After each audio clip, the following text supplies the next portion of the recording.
পশ্চিম তীরকে পুরোপুরি দখল করে নেওয়া মানে কি? পশ্চিম তীর কি জিনিস? পশ্চিম তীর কতটুকু ফিলিস্তিনিদের? পশ্চিম তীর দখল করলে কি হবে? ইসরায়েল যদি আজকে সিদ্ধান্ত নেয় যে আমি পশ্চিম তীর দখল করে নিয়েছি, তাহলে কি হবে? ফিলিস্তিন বলতে আমরা যেটা বুঝি, ফিলিস্তিন মানচিত্রে যদি ধরেন, ফিলিস্তিন বলতে আমরা যেটা বুঝি সেটা হচ্ছে ছোট্ট দুটো ভূখণ্ড। একটা হচ্ছে পশ্চিম তীর আর একটা হচ্ছে গাজা। এই দুটো ভূখণ্ডকেই আমরা বর্তমান ফিলিস্তিন বলতে যেটা বুঝি সেটা। গাজা ভূখণ্ডের প্রায় 60% ইসরায়েল দখল করে ফেলেছে। গাজা ভূখণ্ড কতটুকু জায়গা? অল্প একটু জায়গা, লম্বালম্বি হচ্ছে 25 কিলোমিটার আর আড়াআড়ি হচ্ছে 6 থেকে 10 কিলোমিটার। তো এই জায়গার 60% ইসরায়েল দখল করে নিয়েছে এবং মুসলিম বিশ্ব, সারা বিশ্ব সেটাকে ইসরায়েলের ভূখণ্ড হিসেবে মানে মোটামুটি মেনে নিয়েছে। সেখানে কতটুকু বাকি আছে? 40%, যদি একেবারে সবচেয়ে বড়ভাবে দেখায়। পশ্চিম তীরে সেই একেবারে ইয়াসির আরাফাতের সময়ের যে চুক্তি, সেই চুক্তি অনুযায়ী পশ্চিম তীরের যে ভূখণ্ড, যে জায়গাগুলো, সেই জায়গাগুলোকে ABC 3টা অঞ্চলে ভাগ করা হয়েছে, বিভিন্ন এলাকাগুলোকে। এ এলাকা, A zone, B zone, C zone. তো সেখানে শুধুমাত্র এই 3টা থেকে একটা জোনের দায়িত্ব ছিল ফিলিস্তিনের পুলিশ, বাকি 2টা জোনের দায়িত্বে ছিল ইসরায়েল। অর্থাৎ সেটা অলরেডি ইসরায়েলের কন্ট্রোলে। তো আপনি পশ্চিম তীরের 3-এর 2 অংশ ইসরায়েলের কন্ট্রোলে, 3-এর 1 অংশ আপনার পুলিশের অধীনে, আপনার কন্ট্রোলেও না। সেই অংশটাকেও এখন ইসরায়েল বলছে যে আমি পুরোটাকেই দখল করে নিয়ে নিচ্ছি। এটার বিরুদ্ধে কে কি বলছে? মুসলিম বিশ্ব ব্যাপকভাবে হুমকি দিচ্ছে, এটা করব। মুসলিম বিশ্বের যে বিবৃতি, সেই বিবৃতি দেখে আমার মাঝে মাঝে হচ্ছে হাসি আসে, মানে তাদের বিবৃতির বক্তব্য দেখে না। ধরুন কিছুদিন আগে সৌদি আরবে এবং কাতারে বৈঠক হয়েছে মুসলিম বিশ্বের। সে বৈঠকের নাম কি ছিল জানেন? আরব এবং মুসলিম দেশগুলোর বৈঠক, শীর্ষ সম্মেলন, আরব এবং ইসলামিক রাষ্ট্রের শীর্ষ সম্মেলন। গতকালকে তারা বক্তব্য দিল 10-15টা দেশ, 15টা মুসলিম দেশ এবং ওআইসি আর হচ্ছে আরব লীগ যৌথভাবে এই যে ইসরায়েল যে পশ্চিম তীরকে দখল করার সিদ্ধান্ত নিয়েছে সেটার নিন্দা জ্ঞাপন করেছে। এখন নিন্দা জ্ঞাপন নিয়ে আমার আর কিছু বলার নাই, কিন্তু আমার প্রশ্নটা যেখানে সেটা হচ্ছে ওআইসির সদস্য কারা?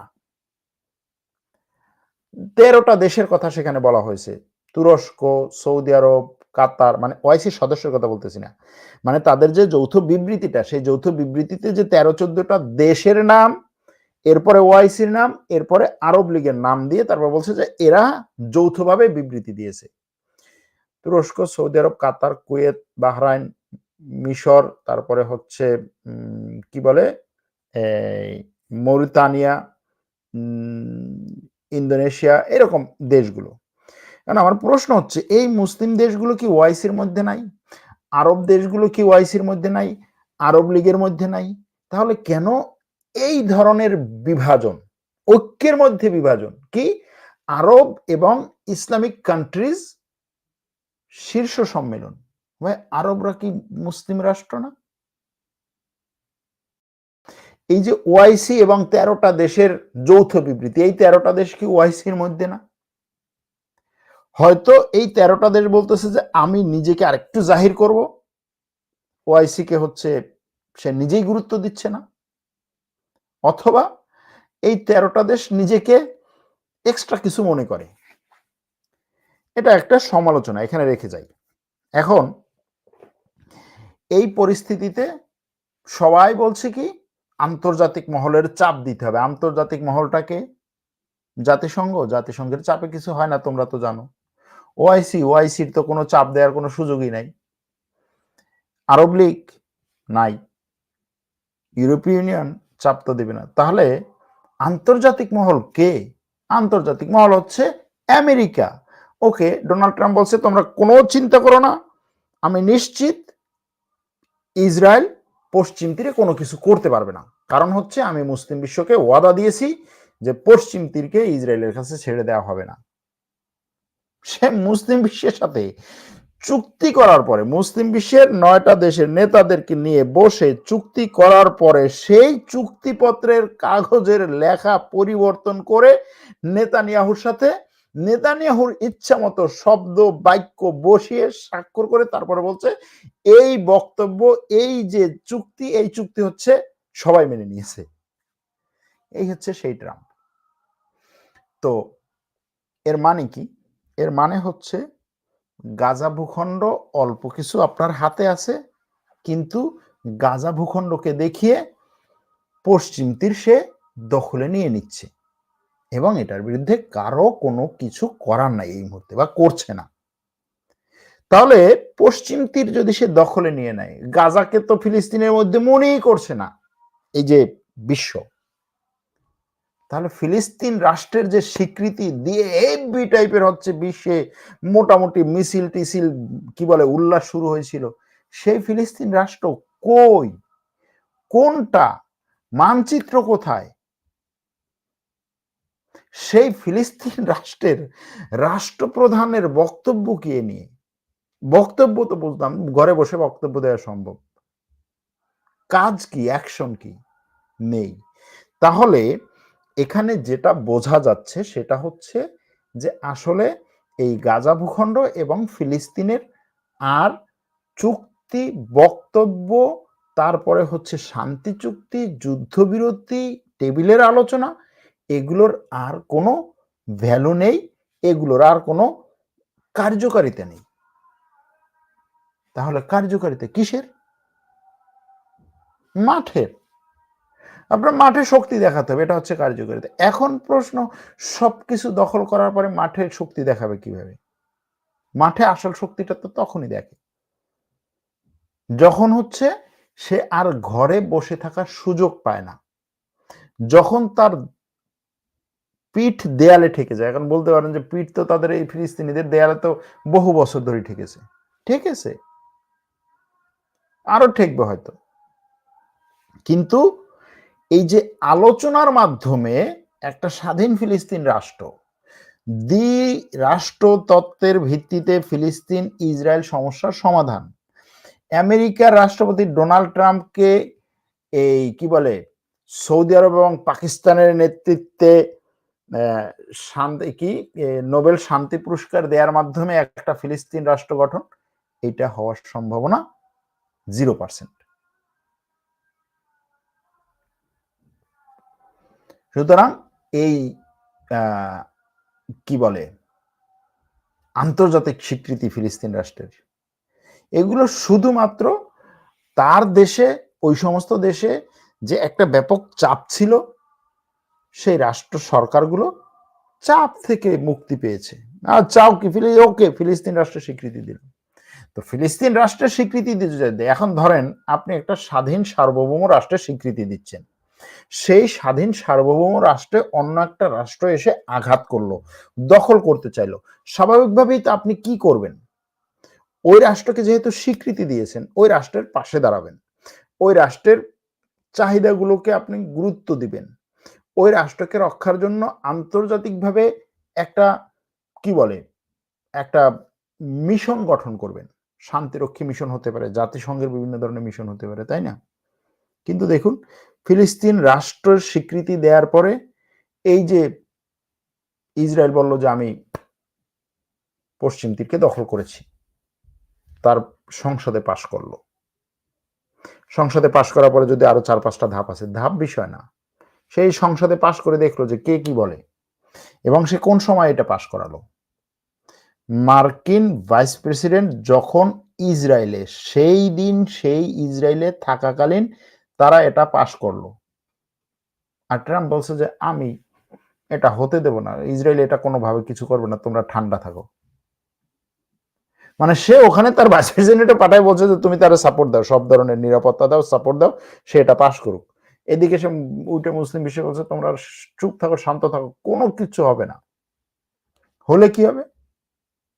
হলে তখন আমি আবার দাঁড়াই বলবো যে এই একটা দেশও যেন সামনে না আগায়, সামনে আগাবা আমার সবগুলো রণতরী ওখানে আছে, এই তো। এখন জার্মানির একটা পত্রিকা গতকালকে হেডলাইন করেছে। হেডলাইনটা হচ্ছে, নেতানিয়াহু কেন এরদোগানকে ভয় পায়। হেডলাইনটা পড়ার পরে আমি একটু হাসলাম যে আমাদের দেশের কিছু মানে নিম্ন মার্কা কি বলে এটাকে, বা সস্তা টাইপের হেডলাইন এরকম ভাবে যদি বলি। পরবর্তীতে সেটার ভিতরে যাওয়ার পরে সে সেখানে অনেকগুলো, সেই খবরটাতে অনেকগুলো দিক নিয়ে আসছে। সেই দিকগুলোর মধ্যে প্রধান হচ্ছে যে এখন এই গাজায় যুদ্ধবিরতি মনিটর করার জন্য যে একটা আন্তর্জাতিক টাস্ক ফোর্স গঠন করার কথা চলছে, আলোচনা চলছে, সেখানে বিভিন্ন দেশের অনেক সৈন্যরা চলেও গিয়েছে।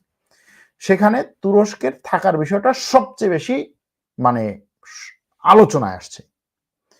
এমনকি মার্কিন ভাইস প্রেসিডেন্টকে প্রশ্ন করা হয়েছে, মার্কিন পররাষ্ট্রমন্ত্রীকে প্রশ্ন করা হয়েছে, তারপরে নেতানিয়াহুকে সরাসরি প্রশ্ন করা হয়েছে যে তুরস্কের সৈন্যরা যদি গাজায় এই টাস্ক ফোর্সে থাকে তোমরা মেনে নিবে কিনা। সবাই বলছে যে আমরা মানবো না। অন্য কোনো দেশের সৈন্যের ব্যাপারে এই মানামানি নিয়ে প্রশ্ন নাই, তুরস্কের সৈন্যের ব্যাপারে কেন মানামানি নিয়ে প্রশ্ন। আবার ইসরায়েলের সাবেক প্রতিরক্ষা মন্ত্রী বলছে যে আমরা যতই তুরস্কের বিরুদ্ধে এত কিছু করি, তুরস্কের বিরুদ্ধে আমরা কোনো অ্যাকশনেই যাচ্ছি না, আমাদের সিরিয়াস অ্যাকশনে যাওয়া দরকার এবং দরকার হলে যুদ্ধ করা দরকার। কেন?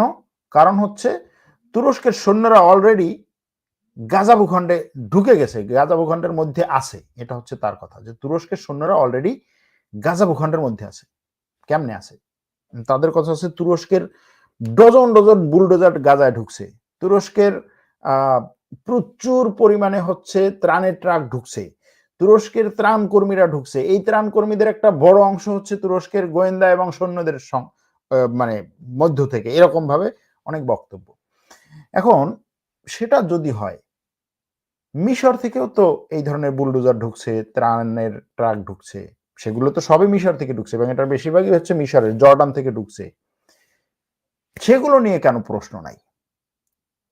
প্রশ্ন কেন তুরস্ককে মেনে নেওয়া যাবে না, এবং কেন তুরস্ককে ঠেকানোর জন্য হচ্ছে, ইরানকে ঠেকানোর জন্য তো এতদিন পর্যন্ত কাজ করছি, তুরস্ককে ঠেকানোর জন্য, এই প্রশ্নগুলো জার্মান পত্রিকাটি নিয়ে এসেছে এবং সামনে নিয়ে এসে বলছে যে আসলে নেতানিয়াহুর সামনে এখন একমাত্র যে মানে কি বলে এটাকে, একমাত্র বাধা হচ্ছে তুরস্ক। যদিও তুরস্ক সিরিয়াসলি কোনো বাধা দিচ্ছে এরকম কোনো বড় ধরনের কথাবার্তা সামনে আসছে না, কিন্তু এই ঘটনাগুলোকে সামনে নিয়ে এসে বলছে যে নেতানিয়াহুর জন্য এখন একমাত্র যে অশনি সংকেত বা একমাত্র যে ভয় বা একমাত্র যে শঙ্কা, সেই শঙ্কার জায়গাটা হচ্ছে তুরস্ক। সেখানে আরো ২-৩টা কারণ দেখানো হয়েছে, তার মধ্যে একটা হচ্ছে লেবাননে তুরস্কের প্রভাব। আমি জানি না লেবাননে তুরস্কের প্রভাব এখনো অতটা স্পষ্ট না। ইতিমধ্যে লেবাননের পার্লামেন্ট তুরস্ক বিরোধী একটা আইন পাশ করেছে। তুরস্ক বিরোধী আইনটা হচ্ছে লেবাননের পার্লামেন্ট গ্রিক সাইপ্রাসের সাথে, অর্থাৎ তুর্কি বিরুদ্ধে সাইপ্রাসের যে অংশটা, সেই গ্রিক সাইপ্রাসের সাথে তার সমুদ্র সীমা চুক্তি করেছে। এই গ্রিক সাইপ্রাসের সাথে লেবাননের পার্লামেন্ট সমুদ্র সীমা চুক্তিটা অ্যাপ্রুভ করার কারণে এই লেবাননের আশেপাশের যে ভূমধ্যসাগরীয় এলাকা, সেখানে এখন গ্রিক সাইপ্রাস বা গ্রিসের দম্ভ বাড়বে, দাপট বাড়বে। এটা তুরস্কের বিপক্ষে আসলে। তারপরেও লেবাননে ইরানের প্রভাব কমেছে, সিরিয়ায় তুরস্কের প্রভাব বেড়েছে, সিরিয়ায় ইরানের প্রভাব কমেছে। এই জিনিসগুলো দেখিয়ে এবং তুরস্ক যেভাবে মধ্যপ্রাচ্যের বিভিন্ন দেশের বিভিন্ন সমস্যায় সামনে পড়ে, মুসলিম বিশ্বের বিভিন্ন দেশের বিভিন্ন সমস্যায় সে কি বলে এটাকে, মধ্যস্থতার ভূমিকায় অবতীর্ণ হয় এবং ওই দেশগুলো তার কথা শুনে, সেই দিক থেকে চিন্তা করে তুরস্কের আন্তর্জাতিক প্রভাব, তার সামরিক শক্তি এবং তার এই যে বিশ্ব রাজনীতিতে বিভিন্ন ধরনের খেলার যে একটা পাওয়ার, এইটাকে নিয়ে জার্মান পত্রিকাটা এই কথাগুলো বলেছে। আপনি এটাকে কিভাবে দেখছেন? প্রশ্ন এখানে। দ্বিতীয় হচ্ছে, ইসরায়েলে এখন গাজা ভূখণ্ডে যে একটা টাস্ক ফোর্স গঠন করার কথা বলা হচ্ছে, সেখানে অনেকগুলো অপশন নিয়ে আলোচনা চলছে। তুরস্কের সেনাবাহিনী থাকবে কিনা? তুরস্কের সেনাবাহিনী আমেরিকাও চাইছে না, ইসরায়েলও চাইছে না। আর আমেরিকা বলছে এই টাস্ক ফোর্স গঠনের ক্ষেত্রে ইসরায়েল যেটা চাবে সেটাই মানতে হবে। এটা হচ্ছে তার কথা। মানে যুদ্ধবিরতি হচ্ছে ইসরায়েল এবং হামাসের মধ্যে। এখন হামাসের পক্ষে ২-৩টা দেশ কথা বলে। হামাস সরাসরি সেখানে নাই, ইসরায়েল সেখানে সরাসরি আছে। ইসরায়েলের পক্ষে ৮০-৯০টা দেশ। তারপরে আমেরিকার কথা হচ্ছে যে এখানে ইসরায়েলের যদি কোনো বিষয়ে শঙ্কা থাকে সেই শঙ্কা আমাদের দূর করতে হবে। ইসরায়েল যদি তুরস্কের সৈন্য নিয়ে শঙ্কা থাকে, তুরস্কের সৈন্য সেখানে থাকবে না। তুরস্ক সেখানে তার ত্রাণ নিয়ে থাকলো, অসুবিধা নাই। বুলডোজার নিয়ে থাকলো, সমস্যা নাই। তুরস্কের সৈন্য থাকতে পারবে না, গোয়েন্দা থাকতে পারবে না। তুরস্ককে দূরে রাখতে হবে। আবার তাহলে কে থাকবে? মিশর থাকবে। হ্যাঁ, মিশর থাকতে পারে, কোনো সমস্যা নাই, কিন্তু সেটাও লিমিটেড সংখ্যা। এমন কোনো সংখ্যা না যেই সংখ্যাটা ওই যে পুরো টাস্কফোর্সের উপরে প্রভাব ফেলতে পারে বা তাদের সিদ্ধান্তকে প্রভাবিত করতে পারে। এরকম কোনো সংখ্যা মুসলিম বিশ্বের কোনো দেশ থেকে সেই কমিটিতে থাকবে না। এরপরে মুসলিম বিশ্বে আর কোন দেশ আছে? সৌদি আরব, সংযুক্ত আরব আমিরাত। তারা এই বিষয় নিয়ে কোনো ধরনের নাক গলাবে না, সেটা স্পষ্টভাবে বলে দিয়েছে। পাকিস্তান কিছুটা হচ্ছে চিল্লাপাল্লা করছে, কিন্তু পাকিস্তানকেও এই বিষয়ে নাক গলানোর কোনো সুযোগ দিবে না। সেটা সৌদি আরবের সাথে পাকিস্তানের চুক্তির মাধ্যমে এবং আমেরিকার সাথে পাকিস্তানের চুক্তির মাধ্যমে রফা দফা হয়ে গেছে। ইরানের তো এখানে কোনো খাওয়াই নাই, তাকে দিবে না, কোনো কিছুতে টাচ করারই সুযোগ নাই। নিষিদ্ধ ঘোষিত একটা দেশ। আফগানিস্তানের অবস্থা তো এই। মধ্যপ্রাচ্যের বাকি দেশগুলোর মধ্যে কাতার, তুরস্ক একটা লেভেলে আছে। কাতারের সেই ধরনের সৈন্যও নেই যে সে এককভাবে সেখানে হচ্ছে ব্যাপক পরিমাণে সৈন্য দিবে। কে আছে?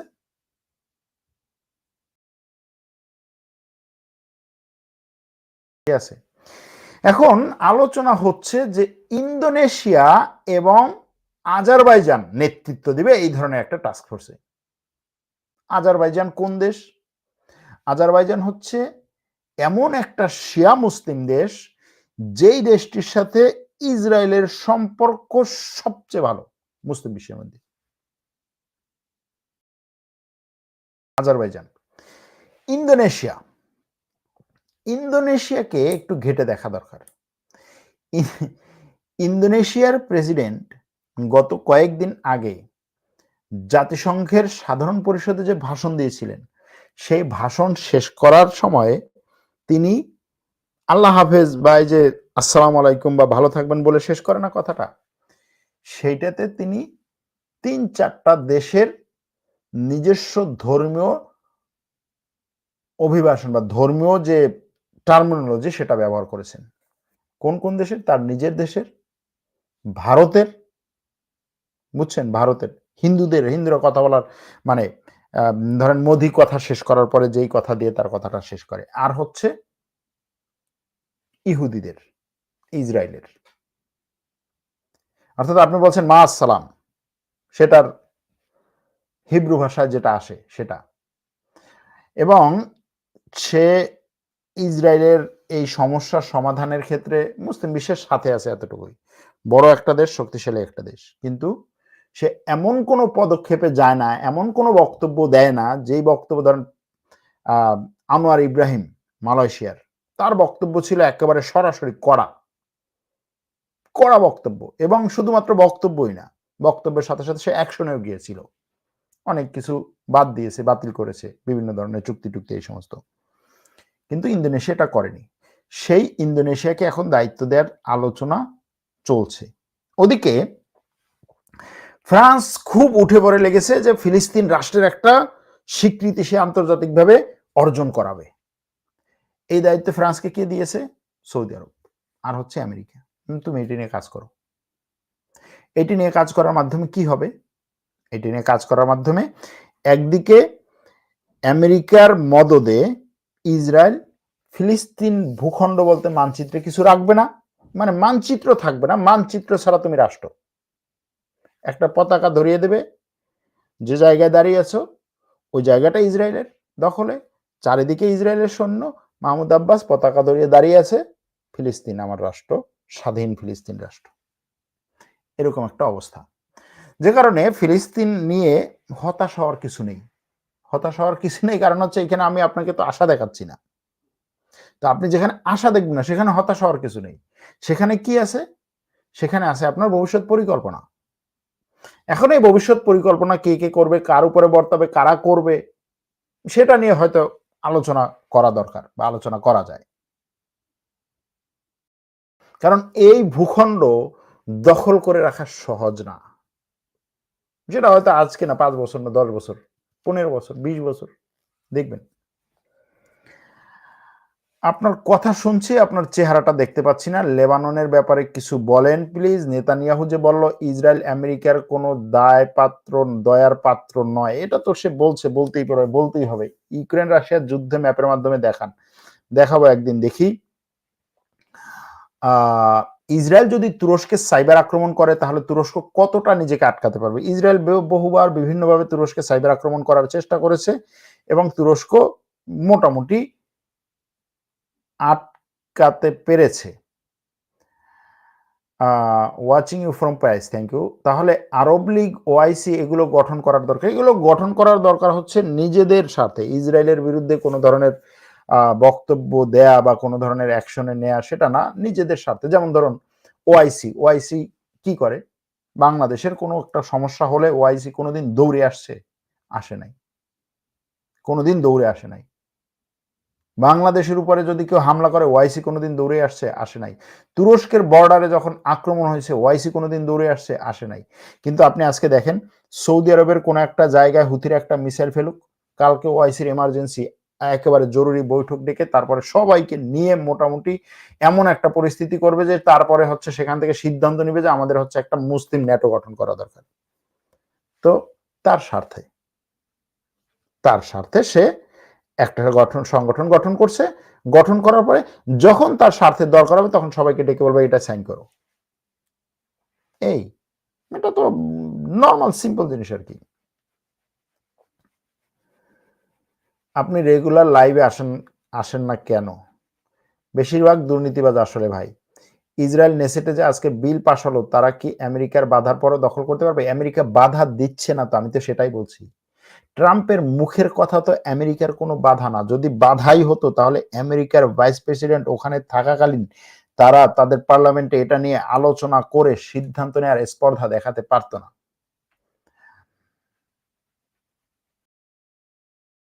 ভাই, ছোট দেশগুলো বলির পাঠা, খারাপ বলেন নাই। আপনার আন্তর্জাতিক হিসাব নিকাশ 95% মিলে যায়, তাই আপনার বিশ্লেষণ সবার শোনা উচিত। বিশেষ করে আমাদের পররাষ্ট্র মন্ত্রণালয় বিশেষ গতিবিধি নির্ধারক যারা করেন তারা। লেবাননে যে হামলা করছে ইসরায়েল, এই ব্যাপারে কিছু বলেন। ইসরায়েল লেবাননে কন্টিনিউয়াসলি হামলা করছে। মানে লেবাননের সাথে একটা চুক্তি হয়েছে, লেবানন ইসরায়েল মানে হিজবুল্লাহ ইসরায়েল যুদ্ধ হলো, তাই না? যুদ্ধ হওয়ার পরে কি হলো? একটা চুক্তি হলো, হিজবুল্লাহ আর ইসরায়েলের সাথে চুক্তি হলো। চুক্তি কি? কোনো পক্ষ আক্রমণ করবে না।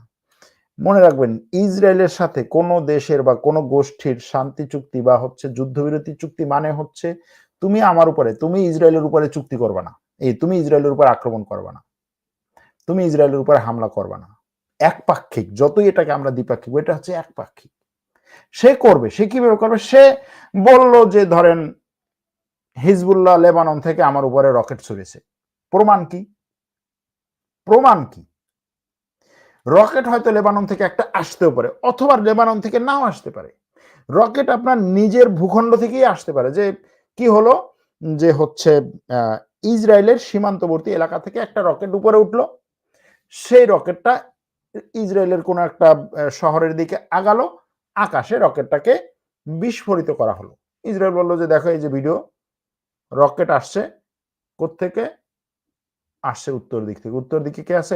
লেবাননে কে আছে? হিজবুল্লাহ আমার দিকে রকেট মারছে, তারপর সেই রকেটে তোমার কোনো ক্ষতি হয়েছে না হয়েছে এটা আমার দেখার নাই। রকেট একটা আসছে কিনা, আসছে। ওই রকেট খালি জায়গায় পড়ছে কিনা, নাকি কোনো ভবনে পড়ছে, নাকি কোনো মানুষ মারা গেছে, নাকি কোনো পিঁপড়া মারা গেছে, সেটা আমার দেখার বিষয় না।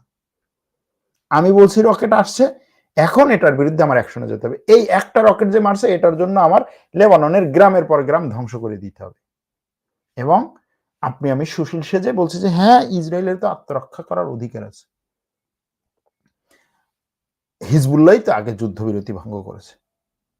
একইভাবে এখন এই যে গাজায় যুদ্ধবিরতি হলো, সে একটা সীমানা নিয়ে এগিয়ে গেল যে ঠিক আছে আমি এই সীমান্ত থেকে এদিকে যাব না ওইদিকে। সে সীমান্তের ওপর থেকে গুলি করতেছে, স্নাইপার দিয়ে গুলি করে লোক মারতেছে, সে ড্রোন দিয়ে গুলি করে লোক মারতেছে, গাজার মধ্যে বিমান দিয়ে মিসাইল মেরে লোক মারতেছে। কি তারা হচ্ছে ওই সীমান্তের দিকে হাঁটার চিন্তা করছিল, তাদের মাথার মধ্যে চিন্তা যে সে সীমান্ত থেকে 2 কিলোমিটার দূরে আছে, সেখান থেকে সে মাথার মধ্যে চিন্তা করছে যে আচ্ছা ঠিক আছে আজকে সন্ধ্যার দিকে আমি সীমান্তের দিকে হাঁটা ধরবো। এটা দেখে ইসরায়েল এটা বুঝে ওই 2 কিলোমিটার ভিতরে গাজার মধ্যে গিয়ে সে হচ্ছে ড্রোন দিয়ে মিসাইল মেরে মানুষটাকে মেরে বলছে কি বিশ্বের কাছে যে সে যুদ্ধবিরতি ভঙ্গ করছে। তো আপনি এখানে কি করবেন? কিসের যুদ্ধবিরতি?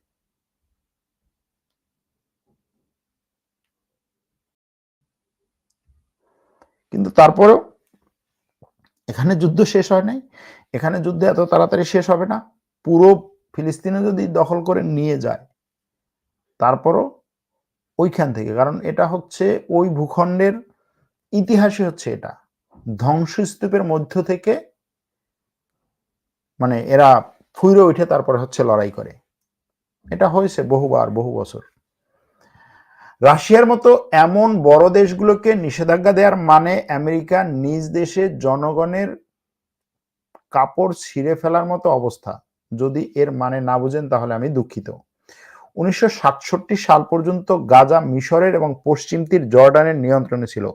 তখনও ওরা আলাদা ফিলিস্তিন রাষ্ট্র প্রতিষ্ঠা করেনি কেন? আসলেই কেউ চায় না ফিলিস্তিন রাষ্ট্র প্রতিষ্ঠা হোক। আচ্ছা ভাই, আপনি নিউজ বলার পরে 2 দিন পরে বাংলাদেশে নিউজ আসে, এটা খুব ভালো লাগে। বিশ্বের সবচেয়ে বেশি গ্যাস রিজার্ভ আছে রাশিয়ার নাকি? হ্যাঁ। ইসরায়েল যদি তুরস্কে সাইবার আক্রমণ করে, প্রশ্নটি বলেছে ট্রাম্প দিনের এক কথা রাতের বেলা আর কথা, অন্য কথা ট্রাম্প আর কি। তারপরে পিসফুল ইন্ডিয়ানকে আমি বলতে চাই, ও এটা হচ্ছে দর্শকদের মধ্যে আবার হচ্ছে এই কি বলে কমেন্ট বক্সে তাদের হেভি মারামারি হয় আর কি, ঝগড়াঝাটি হয়, সেটাতে আমরা না ঢুকি। ডোনাল্ড ট্রাম্প কি রাশিয়া ইউক্রেন যুদ্ধ থামাতে পারবে না? ডোনাল্ড ট্রাম্পের কি খাইয়ে দেওয়ার কোনো কাজ নাই, সে রাশিয়া ইউক্রেন যুদ্ধ থামাতে চাইবে? ফিলিস্তিন স্বাধীন হবে তার আগে 2টা কাজের মধ্যে যে কোনো একটা করতে হবে। এক, আরব বিশ্বের তৈলের খনি ধ্বংস করতে হবে, আর না হয় মধ্যপ্রাচ্যের আমেরিকার সকল ঘাঁটি ধ্বংস করতে হবে। ভালো কথা বলেছেন, কিন্তু এই কাজ করবে কে? আরবদের তেলের ঘাঁটি ধ্বংস তেলের খনি ধ্বংস করবে কে? সেই শক্তি আছে কার? আর হচ্ছে এই অঞ্চলে আমেরিকার সকল ঘাঁটি ধ্বংস করবে কে? সেই শক্তি আছে কার? রাশিয়া এত বড় দেশ, সে কেন আমেরিকার উপরে নিষেধাজ্ঞা দিতে পারে না? দিতে পারে না তার হচ্ছে আন্তর্জাতিক যেই সমস্ত সিস্টেম, আন্তর্জাতিক যোগাযোগ ব্যবস্থা, আন্তর্জাতিক নৌ যোগাযোগ ব্যবস্থা, আন্তর্জাতিক সড়ক যোগাযোগ ব্যবস্থা, আন্তর্জাতিক বিমান যোগাযোগ ব্যবস্থা, আন্তর্জাতিক কি বলে অর্থ বিনিয়োগ, অর্থ পরিবহন সিস্টেম, আন্তর্জাতিক পণ্য পরিবহন সিস্টেম, আন্তর্জাতিক কোনটাকে বলবো, আপনি আপনার যে সিলেবাস, সেই সিলেবাসের উপরে পর্যন্ত সে আমেরিকা এসে নিষেধাজ্ঞা দিতে পারে। আপনার বই ছাপানোর উপরে সে নিষেধাজ্ঞা দিতে পারে, আপনার বাংলাদেশের বই ছাপানোর উপরে সে নিষেধাজ্ঞা দিতে পারে, আপনার দেশে এসে গার্মেন্টস ফ্যাক্টরির উপরে সে নিষেধাজ্ঞা দিতে পারে। এরকম ভাবে সে পুরো একটা কি বলে মানে সব কিছু একটা জালের মতো ছড়িয়ে রেখেছে, যেটার বাইরে এরা এই ধরনের কোনো কিছু করতে পারে নাই। রাশিয়াও পারে নাই, চীনও পারে নাই, অন্য কেউ পারে নাই। না পারার কারণে তারা নিজেদের মতো করে নিষেধাজ্ঞা। দেখেন, মনে করেন রাশিয়া নিষেধাজ্ঞা দিল যে আমেরিকার সিটি ব্যাংক, এই কি বলে আমেরিকার ব্যাংক অফ আমেরিকার উপরে আমি নিষেধাজ্ঞা দিলাম। কি নিষেধাজ্ঞা দিল? যে ব্যাংক অফ আমেরিকার থেকে যারা কি বলে এটার মাধ্যমে যারা টাকা পরিবহন করবে তাদের উপরে নিষেধাজ্ঞা, তারা আমার সাথে ব্যবসা করতে পারবে না। তারা রাশিয়ার সাথে ব্যবসা না করলে কি হবে? অন্য সবার সাথে তো সে ব্যবসা করতেছে। মানে যদি এরকম হতো যে রাশিয়া নিষেধাজ্ঞা দেওয়ার কারণে, রাশিয়া আমেরিকার কোন একটা কোম্পানির উপরে নিষেধাজ্ঞা দেওয়ার কারণে আমেরিকার ওই কোম্পানিটা মূলত যেই সব দেশের সাথে ব্যবসা করে, বেশি টাকা কামাই করে, সেই সব দেশ ওই নিষেধাজ্ঞা মেনে বা ওই নিষেধাজ্ঞা মানতে বাধ্য হয়ে ওই কোম্পানির সাথে ব্যবসা বন্ধ করে দিল, এবং ওই কোম্পানিটা ধরেন নিষেধাজ্ঞা পাওয়ার সাথে সাথে তার শেয়ার বাজারের মূল্য, তার হচ্ছে ব্যবসায়িক ভলিউম, তার আন্তর্জাতিক যেই সমস্ত হচ্ছে অর্ডার ছিল, সবকিছু বন্ধ হয়ে গেল। এরকম কোন সিস্টেম তার হাতে নাই, যে কারণে সে নিষেধাজ্ঞা দেয় ঠিকই, পাল্টা নিষেধাজ্ঞা দেয়, খুব বড় ধরনের কোনো কিছু হয় না। আমেরিকার গোয়েন্দা সংস্থা বিভিন্ন দেশের সরকার পতন করে, কিন্তু তারা রাশিয়ার প্রেসিডেন্টকে কেন পরিবর্তন করতে পারছে না? কারণ রাশিয়ার গোয়েন্দা সংস্থা আমেরিকার গোয়েন্দা সংস্থার বিরুদ্ধে ভালোই শক্তিশালী। যে সমস্ত দেশের সরকার পতন করে বা সরকার পরিবর্তন করে, সেই সমস্ত দেশের গোয়েন্দা সংস্থা তো আর রাশিয়ার গোয়েন্দা সংস্থার মতো না। বিশ্বের বিভিন্ন দেশ যুদ্ধ লিপ্ত আছে, কিন্তু চীন তাদের অর্থনৈতিক কূটনীতিক প্রভাব সারা বিশ্বে বিস্তার করছে। এ থেকে বলা যায় নাকি ভবিষ্যতে চীন সুপার পাওয়ার হবে? এটা তো বলাই যায়, এটা তো অলরেডি হয়ে যাচ্ছেই। নরেন্দ্র মোদী বলেছিল রাশিয়া থেকে জ্বালানি তেল কিনবে না, তাহলে কি ট্রাম্পকে খুশি করার জন্য এই সিদ্ধান্ত নিল? ট্রাম্পকে খুশি করার জন্য দরকার নাই তো, যেহেতু ট্রাম্প নিষেধাজ্ঞা দিয়েই ফেলেছে, সে তো এখান থেকে কিনতে পারবে না। ট্রাম্পের বন্ধুত্ব কোনো নিষেধাজ্ঞা উঠানো ছাড়াই বন্ধুত্ব করতে চায়, নিষেধাজ্ঞা দিয়ে বন্ধুত্ব করতে চায়, বুঝি নাই। প্রায় সবসময় দেখি শুধুমাত্র আমেরিকায় বিভিন্ন দেশের উপরে নিষেধাজ্ঞা দেয়, অন্য দেশগুলো দেয় না কেন? আজকে মোটামুটি বললাম, তারপর আপনারা এই নিষেধাজ্ঞা নিয়ে এত প্রশ্ন করেছেন। অন্য একদিন এই নিষেধাজ্ঞা নিয়ে আলোচনা করব। ভালো থাকবেন, সুস্থ থাকবেন। আল্লাহ হাফেজ।